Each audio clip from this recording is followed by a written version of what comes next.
दर्शकों, आप सब लोग कैसे हैं? मैं यही ध्यान और भावना करता हूं कि आप सब लोग कुशल मंगल से होंगे, प्रसन्नचित्त होंगे, खुश होंगे, मस्त होंगे, मग्न होंगे, दुरुस्त होंगे, चुस्त होंगे। तो जैसा कि हम लोगों की दंपति की गाथाओं का पाठ चल रहा है, तो मित्रों आज की दंपति की गाथा है 344 और जो है ना तन्ना वर्ग की है। तन्ना वर्ग की 11वीं है, ठीक है। तन्ना वर्ग की 11 दंपति गाथा है 344 और तन्ना वर्ग की है 11। तो इस गाथा को तथागत सम्यक संबुद्ध ने किस उद्देश्य से, किस कारण, किस जगह पर, किसको लक्ष्य बना करके उपदेशित किया। चलते हैं उस जगह पर, उस स्थान पर, उस लक्ष्य पर, उस कथा पर, उस विधा पर। तो एवं मे सुतंग एकं समयं भगवा राजगृह विहरति वेणुनारामे। ऐसा मैंने सुना, एक समय तथागत सम्यक संबुद्ध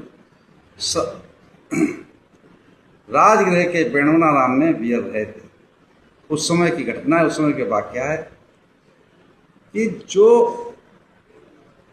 भगवान श्रावक बुद्ध के परम शिष्य महाकाश्यप थे, उनका एक शिष्य था, बचपन में ही उससे जीवन लिया था।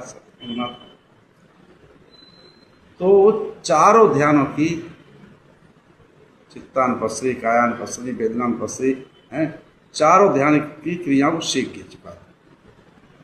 और तत्पश्चात उसने राव रंग दुनिया देखा नहीं। जवान जब हुआ, एक समय क्या हुआ कि वह अपने मामा के यहाँ जाता है। जब मामा के यहाँ पहुंचता है तो अपने मामा मामी को क्रियाएं करते देखता है, तो उसके अंदर काम वासनाओं पर जागृत हो जाती है। अब वो जो है उन वासनाओं के वशीभूत हो करके अपने घर जाता है और चीवर त्याग देता है, चीवर छोड़ देता है, गृहस्थ हो जाता है। अब गृहस्थ में रहने के पश्चात उसने कुछ कभी काम तो किया नहीं, कोई काम धंधा आता नहीं था, तो घर वाले कब तक खिलाएंगे, तो घर वालों ने उसको निकाल दिया आलसी कहकर घर से।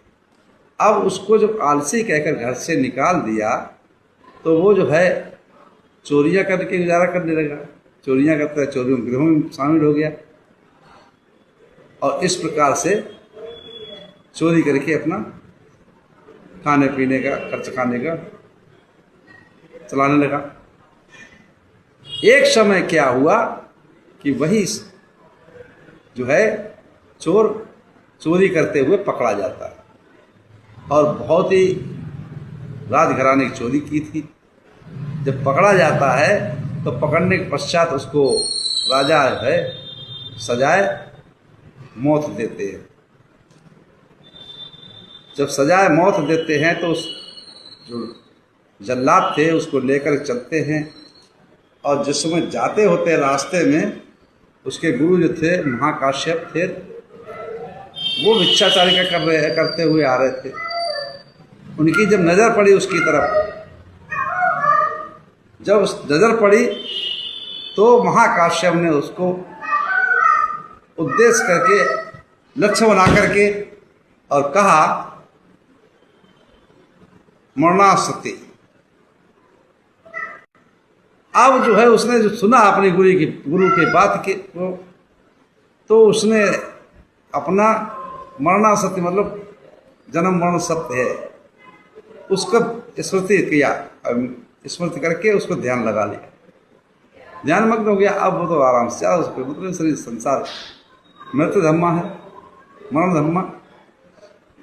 तो जब ध्यान में लीन हो गया, जल्लाद उसको लेकर जाते हैं जहाँ उसका फांसी देना था, लेकिन जब उसके देखते हैं उसका अनुहार बिल्कुल खिला हुआ और उसके कोई संकोच नहीं, कोई सिकुड़न नहीं, कोई भय नहीं, कोई डर नहीं, जब जल्लादों ने ऐसा देखा कि इसका अनुहार बहुत निखर गया, अभी तो हम ला रहे थे तो ऐसा था, अब तो बहुत निखर गया, तो इस बात की सूचना उन जल्लादों ने राजा को दी। जब राजा ने इस बात को सुना तो कहा उसको मेरे पास ले आओ। जब उसके पास लेकर गए उसको राजा के पास, तो राजा ने उसको लेकर के और तथागत सम्यक संबुद्ध के पास पहुँचते उसको लेकर के, तो तथागत सम्यक संपूर्ण नाम में प्रवचन देते रहे होते हैं, धर्म देशना कर रहे होते हैं। जब उसकी तरफ नजर पड़ी और तथागत सम्यक संबुद्ध ने देखा उसको, सारी गतियों को जान गए, सारी भावना को समझ गए उसकी, और वो अपने मस्त ध्यान में मरणास्थिति। तो राजा ने जिस समय पूछा तो राजा ने कहा देखो ये मरणास्थिति की ध्यान भावना कर रहा है और इसको समझ आ चुकी है। उसी समय तथागत सम्यक संबुद्ध ने समस्त भिक्षु संघ को उपदेशित करते हुए इस गाथा को कहा, समझाया। क्या कहा गाथा में? योनि बनथो वनाधिमुत्तो वनमुत्तो वनमेव धावति तंपुगलमेव पश्यथ मुत्तो बंधनमेव धावति। जो संसार के बंधनों से छूट करके तप वन में वास करता हुआ फिर तप वन को छोड़ करके संसार तृष्णा वन की ही ओर दौड़ता है, जो संसार की तृष्णाएं हैं, काम वासनाएं हैं, भोग वासनाएं हैं, भौतिक वस्तुएं, उनमें भागता है, उस व्यक्ति को वैसे ही जानो जैसे बंधन से मुक्त हुआ पुरुष फिर बंधन की ओर दौड़ता है, भागता है। अब इसका मैं आपको डिटेल से समझाता हूँ आपको कि जैसे कोई चीवरधारी अपने शील आचरण पर चल करके समाधिष्ठ होता है और समाधिष्ठ होने के बाद उस क्रिया पहुंच जाता, फिर उसके अंदर सांसारिक काम वासना जागृत हो जाती है। यही है मन की वितर्क, जो हमारे अंदर कुरीतियां जो हमारे अंदर जागृत हो जाती हैं उन पर कंट्रोल करना चाहिए, और जो कंट्रोल नहीं करता है तो उसको क्या कहते हैं तथागत सम्यक कि कोई भिक्षु, कोई सन्यासी, कोई बैरागी, कोई काषाय वस्त्रधारी अगर वो जाकर के जंगल में ध्यान भावना करता है, विपश्यना करता है, मेडिटेशन करता है और तत्पश्चात फिर संसार में आकर फिर उस संसारिक भौतिक वस्तुओं में काम वासना में लिप्त हो जाता है, फिर जीवन को छोड़ करके और फिर ग्रस्त हो जाता है, तो उसको तो ऐसा समझो कि जो बंधन से मुक्त हुआ था वो फिर बंधन की तरफ जा रहा है।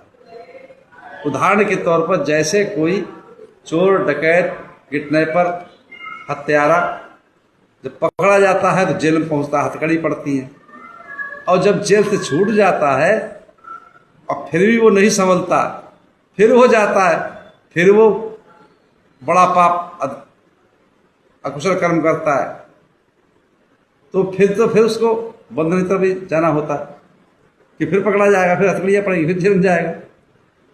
तो ऐसे व्यक्ति को ऐसा समझो जो बंधन से मुक्त हुआ और फिर बंधन की तरफ भाग रहा है, क्यों? फिर अनैतिक कार्य कर रहा है।